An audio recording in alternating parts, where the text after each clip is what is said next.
You've seen the 7 pools, 6 record-breaking water slides, 28 types of rooms, and more on Royal Caribbean's Icon of the Seas. Now, how about the memories made over drinks and a great day or night out? On this episode of Making an Icon, we're diving into the bars and hotspots coming to Icon and breaking down how they're coming to life. What does it take to create the right blend of flavors and options for everyone, even the kids? Let's find out. Our incredible Beverage team really have embraced the neighborhoods. Whether it's Surfside or Central Park, the experience with Beverage will leave our guests wanting more.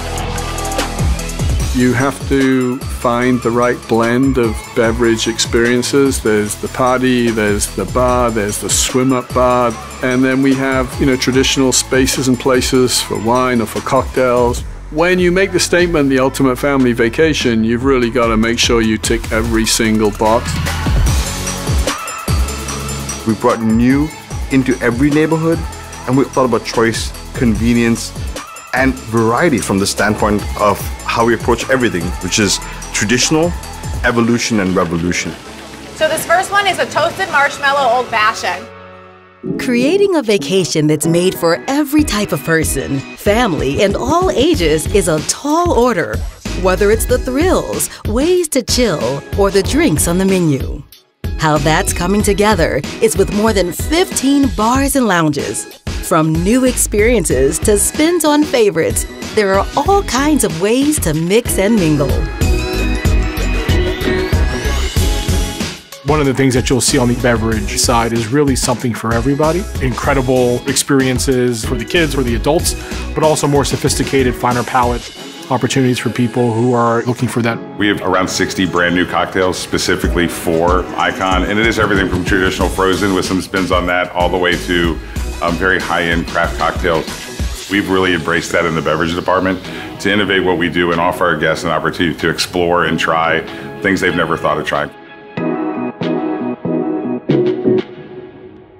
To come up with it all, experts in architecture, food and beverage, entertainment, and more came together for months of research, mock-ups, and testing. Where did they start and how did they narrow things down? Let's just say it's been a journey. We went out in the marketplace to really understand what our guests want. And so going out and doing that research, we really identified within every one of the venues how we were going to either evolutionize them or revolutionize them. We do rely a lot on consumer insights and studies and trend research. What do we do to make that concept come alive in a way that makes it special to the venue while still being able to offer consistency? There's a lot of testing. When you could just go through a multitude of options, what we found is that the options are endless for Icon of the Seas, so we've really had to hone in on what's going to be the best approach for our guests. We do what we call a showcase, setting the stage and setting the tone for us as operators. To see the space is important to us, really understanding the needs of the operation. We're putting the guest perspective in mind when we're doing the showcases, but also as operators preparing ourselves. We looked at the entire ship together and looked at every bar. The idea was to lay out the entire ship and make sure the ship made sense from fore to aft.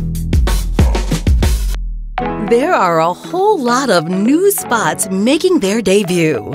From a walk-up champagne window and a jazz club to the first bar for adults and kids. And they each offer a different experience for any mood and vibe. Everything that we do is created around making sure that the family, the guest, has a phenomenal experience with lots of variety and lots of choice. My favorite venue would have to be Lemon Post. The realm of possibilities were endless when it comes to kind of fresh juices, the flavor profiles, because we were really approaching to all generations, all age groups. We started with a basic mocktail for kids, adults, anyone that just didn't have alcohol, and then we were able to reconstruct and then add the alcohol. The elevation from where it was to where it ended up was just a fun process to be a part of. We just really want it to be an enjoyable experience that the whole family can bond. When you talk about an entire family experience, we have to be able to develop non-alcoholic beverages that are exciting. Every one of the menus will have a non-alcoholic section with some non-alcoholic drinks that have been really picked for the theming of that venue. The same care goes into the non-alcoholic program as the alcohol program. Dessert, it's a milkshake bar, which is going to be amazing. My kids can get a milkshake and I can get a boozy milkshake. There you'll be able to see some crazy freak shakes with cakes and cookies and sprinkles and candies and all that goodness kind of on top of a shake. Or you can have a classic vanilla milkshake. There's going to be something that gears to whatever you're in the mood for. This is good, yeah. This is a visual vibe. It really is. What's that? I want one. We know that certain areas of the ship will definitely be turned on way more than some other areas. The Hideaway is focused on delivering a beach club experience. The DJ will be in full effect and everybody's going to be in and out of the pool enjoying their time. We've leaned a little bit into champagne and a lot of champagne-based cocktails, taking the thought process like a Mai Tai, but upgrading it to make it more of a luxe experience that fits what we're doing in Hideaway. There'll be new things in Chill Island. The first will be a frozen lime and coconut bar. So the same kind of experience that you have at our lime and coconut pool bars, but we'll also have some great frozen machines that will appear to all flavor profiles. You'll still get your basic pina colada and strawberry, and you'll be able to mix and match some flavors as well. We'll also have Cloud 17, which is an adult-only space, and they'll have access to our lovely lime and coconut bar. With Swim and Tonic being really the first swim-up bar we've done at sea, we've embraced the tonic in the name, so just about all the cocktails that are available have tonic in some way. We're looking at everything from a limoncello tonic that is just really light, refreshing, and crisp, to traditional gin and tonic, to rum and tonic, and even a tequila drink that involves some tonic water. So that was the fun part, being creative with how we integrate tonic into a category of spirits that'll be appealing to all the guests. Blues, jazz, and blues, what the guests can expect is classic cocktails, but taking the spirit of jazz, we have put our own particular riff. We wanted to really focus on cocktails from the biggest jazz cities in the world. We're doing something we call B-flat Negroni. So instead of using gin and Campari and sweet vermouth, it uses gin and then a lighter version of vermouth to make a very interesting spin on a very classic cocktail. Bubbles is our new champagne window, and we've brought that experience to Central Park, so our guests can simply walk up, be able to pick up their glass of champagne and listen to some amazing music playing in the park, or simply enjoy the serene experience that the park creates. There's so many bars on board that we needed to make sure they all have a little personal identity of their own. And to accomplish this, we put together icons in the beverage industry, Tony Abugaman, Kim Hasherud, and Kat Miltenberger. We made sure that each one had a bar or two in each neighborhood. So we had this kind of different flair because all of them attack what they do a little differently. We're actually working with Tony for 1400. It's going to have some really dramatic things that the bartenders do. We really feel 1400 Lobby Bar is going to be the heartbeat of the ship. It'll be open 10 o'clock in the morning to past midnight. During the day, we're leaning very much into tropical juice-based drinks. And then as we get into evening hours where people are getting more kind of into pre-dinner drinks or after-dinner drinks, a little more focus on old fashions, Manhattans, drinks like those. Aquadome will have a new bar. The Overlook Bar has views off the front of the ship. People just go and relax and kind of get away from the hustle and bustle of the pool deck, but still are able to get sunshine. Overlook is going to have one iconic cocktail in addition to our fleet-wide menu. So the iconic cocktail is going to be the Overlook Spritz. It's very blue in color, and in addition, from a garnish perspective, we're introducing orchids, those purple little edible orchids. It's going to very much be a vibrant experience with the cocktail to accompany the Overlook. Brian Bean's very fun. So in addition to typical drinks like an espresso martini, how can we put a twist on it? So we have this sweet vanilla foam that we're gonna have. The guests can either have it on top of their martini or not. In addition to a non-alc, we have the cinnamon coconut cold brew, which is super great, and also gonna have the foam on it. So there's gonna be different layers of experience there in addition to tea-based cocktails. That's something that typically isn't done right now.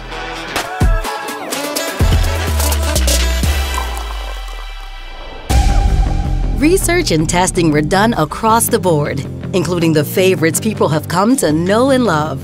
Between new iconic cocktails to new takes on glassware and the design of the spaces, every part of the experience was considered.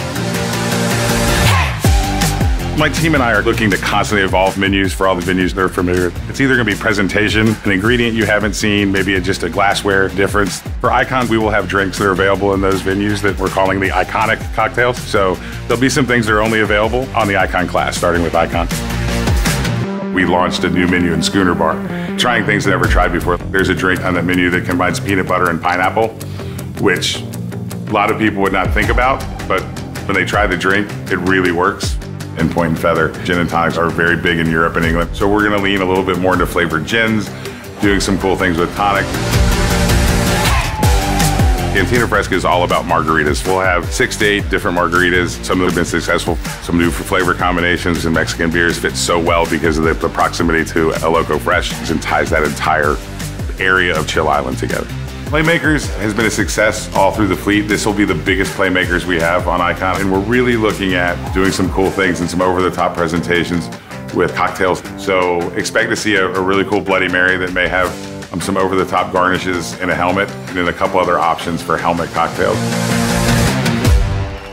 Whether with friends or family and kids, everyone can cheers to their vacation on Icon of the Seas. Regardless of who you're vacationing with, regardless of your flavor profile, the type of cocktail you like, beer, wine, there's something for everybody, and that's how we've generated the entire beverage program. Icon is just going to take this to a whole different level where there's really something for everybody any hour of the day, and then kind of come back together as a family unit at different points in the day to share memories together. What's next in making an icon? When it comes to creating the world's best vacation, food is at the top of the list. Stay tuned for a behind-the-scenes look at what it takes to create more than 20 restaurants all at once.